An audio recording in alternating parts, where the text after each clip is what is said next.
Salam əziz izləyicilər, hamınızı bir daha xoş gördük. Robot Karabkanın üst aktuatorudur. Sökmüşük. Deməli bunda nə problem var idi, onu sizə dəqiqliklə deyim.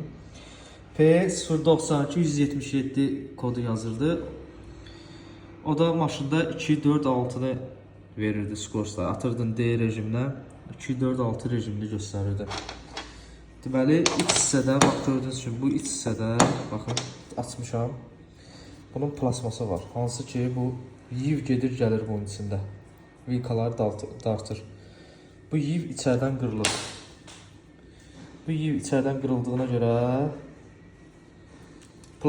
plasması saxlamır. Görürsünüz, içəri iç hissəsinə baxın, iç hissəsi qırılıb. Plasması da buradadır.